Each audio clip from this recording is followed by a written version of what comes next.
Hello दोस्तों, मैं doctor Balraj Kapoor. मैं आज आपको बताने जा रहा हूँ थायराइड के बारे में। थायराइड क्या होता है, इसके क्या कारण है, किस वजह से हमें यह बीमारी होती है और क्या इसके लक्षण हैं। थायराइड का इलाज क्या है, आयुर्वेदिक, एलोपैथिक और नेचुरोपैथी तीनों तरीके से मैं आपको बताऊंगा। डाइट में आपने क्या खाना है, क्या नहीं खाना है, ये सब मैं आज आपको अपने इस वीडियो में बताऊंगा। अगर आप मेरी इन बातों को फॉलो करते हैं तो आप डेफिनेटली बहुत जल्दी अपनी इस बीमारी से रिकवर होकर ठीक हो सकते हैं। और अगर आप ये कंटिन्यू फॉलो करते हैं तो कुछ एक सालों में आपकी ये बीमारी परमानेंट भी ठीक हो सकती है। सबसे पहले हम जान लें कि थायराइड होता क्या है। मैं बहुत ही सिंपल लैंग्वेज में आपको इसे समझाऊंगा, ज़्यादा डीप मेडिकली नहीं जाऊंगा ताकि आपको याद रह सके। थायराइड एक हार्मोन है जो हमारे थायराइड ग्लैंड से निकलता है।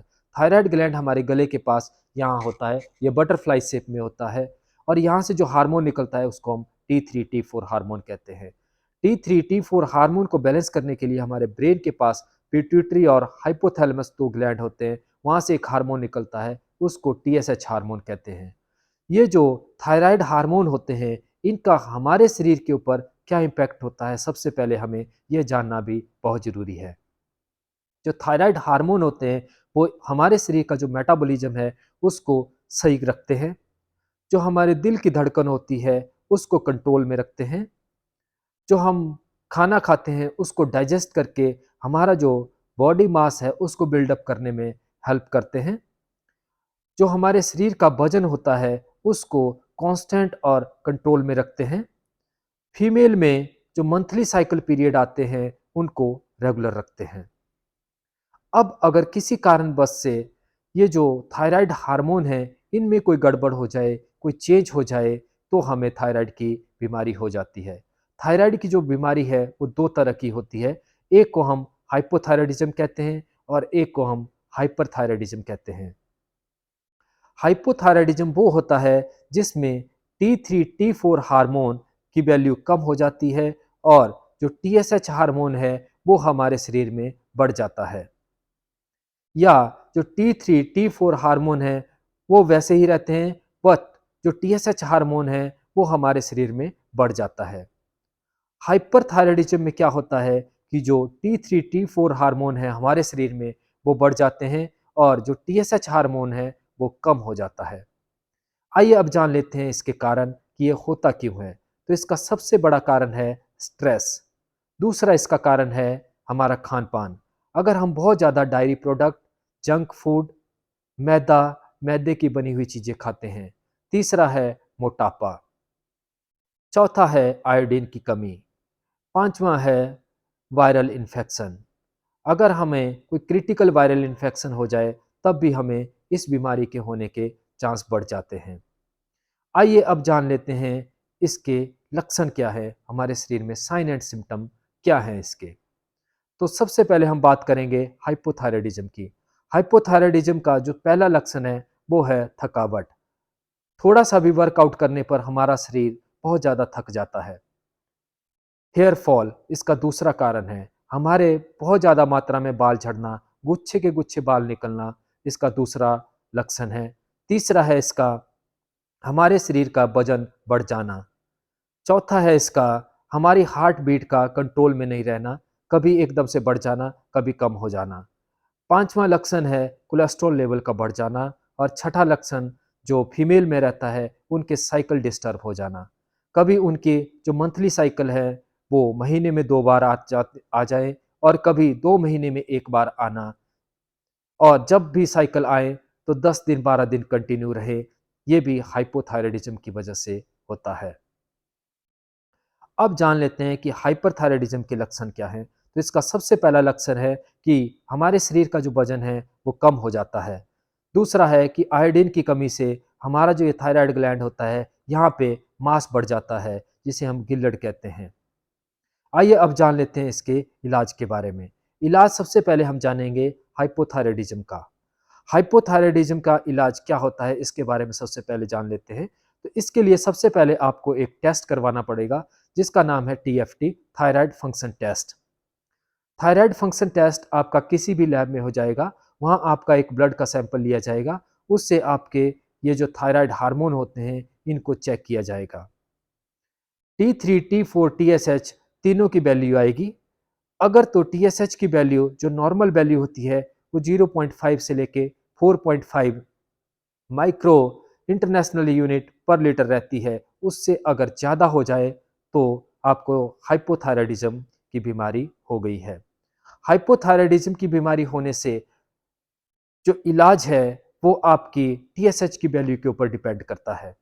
अगर तो आपका जो TSH की वैल्यू है वो 7 तक है, तब आप थोड़ा-सा परहेज करें खाने-पीने में, अपने स्ट्रेस को मैनेज करें, आयुर्वेदा को फॉलो करके और कुछ एक्सरसाइज करके आप इस बीमारी से बच सकते हैं।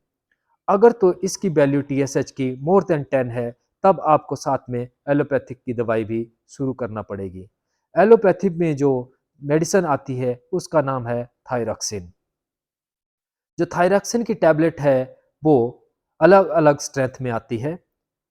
वो 12.5 में, 25 में, 25 एमजी में, 50 में, 75 एमजी में, 37.5 एमजी में, 100 में और 150 एमजी में अवेलेबल रहती है।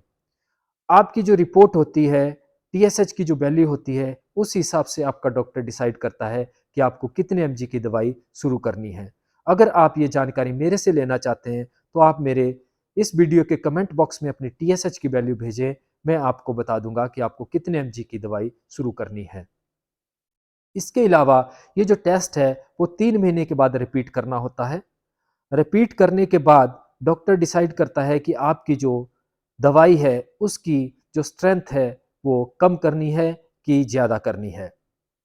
इसके अलावा जो आयुर्वेदिक में इसका इलाज है वो ये है कि आपने अश्वगंधा की जो टैबलेट है वो 2 गोली सुबह, 2 गोली शाम को लेनी है, या अश्वगंधा को जो चूर्ण है उसका 1 चम्मच सुबह, 1 चम्मच शाम को लेना है। आंवला चूर्ण 1 चम्मच सुबह, 1 चम्मच शाम को लेना है। नेचुरोपैथी में अगर हम बात करें तो इसमें आपने जो धनिया पाउडर होता है उसके 2 चम्मच 1 गिलास पानी में, जो लगभग 200 ml का होना चाहिए, उसमें बॉयल करना है। बॉयल आपने पानी को तब तक करना है जब तक वो आधा ना रह जाए। आधा रहने पर आप उसको छान लें। जब पानी गुनगुना हो जाए तो आप इसको पी लें। उसके बाद आधे घंटे तक आपने कुछ खाना-पीना नहीं है। अगर आप ये कंटिन्यू 1 महीने तक करते हैं, उसके बाद 10 दिन का ब्रेक करके फिर दोबारा आप इसको कर सकते हो। अगर आप ये सब चीज़ें एक साथ करते हो तो बहुत जल्दी आपका जो थायराइड है वो कंट्रोल में आकर ठीक हो सकता है। इसके अलावा आप एक इसकी एक्सरसाइज भी कर सकते हो। इसकी एक मसाज करनी है। मसाज में आपने जो थायराइड ग्रंथि है उसको आपने अपने हाथ से ऐसे मसाज करना है। ये आपने दिन में 15 से 20 बार कर सकते हो। अब हम बात करते हैं हाइपरथायरायडिज्म के इलाज की। हाइपरथायरायडिज्म का जो वैल्यू है TSH की वो 0.5 माइक्रो इंटरनेशनल यूनिट पर लीटर से कम हो जाती है, और जो T3 T4 है उसकी वैल्यू बढ़ जाती है। तो इसमें जो सबसे पहला इलाज है वो ये है कि एलोपैथिक में कार्बामिजोल एक टैबलेट आती है, वो 5, 10 और 20 mg की स्ट्रेंथ में अवेलेबल रहती है। आपका डॉक्टर डिसाइड करता है कि आपको कितने एमजी की दवाई शुरू करनी है, वो आपकी रिपोर्ट के हिसाब से डिसाइड होता है। अगर आप ये मेरे से जानना चाहते हैं तो अपनी जो रिपोर्ट है वो कमेंट बॉक्स में TSH की वैल्यू, T3 T4 की वैल्यू भेजें। मैं आपको बता दूंगा कि आपको कितने एमजी की दवाई शुरू करनी है। अगर तो आपकी गले के पास मांस ज़्यादा बढ़ गया है तो रेडियो एक्टिव आयोडीन एक थेरेपी होती है, उसके ज़रिए इसको ठीक किया जा सकता है। इसके अलावा अगर ये जो गिल्लड़ है ये ज़्यादा मात्रा में बड़ा हो गया है तो इसकी सर्जरी भी करवानी पड़ सकती है। जो आयुर्वेदिक में इसका इलाज है वो ये है कि आपने जो ब्रह्मी टैबलेट है उसकी 2 गोली रात को लेनी है, और कांचनार गुगलू की टैबलेट एक सुबह एक शाम को लेनी है। इसके अलावा आपने उज्जयी प्राणायाम करना है, तब भी आपको इससे काफ़ी रिलीफ मिलेगा और जल्दी से जल्दी आप ठीक हो जाएंगे। ये जो टेस्ट है ये आपने हाइपरथायरायडिज्म में 1 महीने के बाद रिपीट करना होता है। उसके बाद डॉक्टर डिसाइड करता है कि आपकी जो दवाई है उसको कम करना है या ज़्यादा करना है या बंद करना है। आपकी रिपोर्ट के ऊपर डिपेंड करता है। इसके अलावा अब बात करते हैं हम इसके डाइट की कि आपने क्या खाना है, क्या नहीं खाना है। तो खाने में आपने सबसे पहले जो है वो डायरी प्रोडक्ट, जंक फूड, मैदा, मैदे की बनी हुई चीज़ें, ये सब बंद कर देनी है। शुगर, चीनी की बनी हुई चीज़ें, जितनी भी मिठाई है, मीठी चीज़ें आपने बंद कर देनी है और अपने स्ट्रेस को आपने मैनेज करना है। स्ट्रेस आपने कम से कम लेना है। अब आपने जो खाने में बढ़ानी है जो चीज़ें, उसकी एक तो आपने कॉलीफ्लावर जो बंद गोभी फूल गोभी होती है, उसको आपने ज़्यादा से ज़्यादा खाना है। पालक, ब्रोकली, सब्जी में आपने ये चीज़ें ज़्यादा यूज़ करनी है।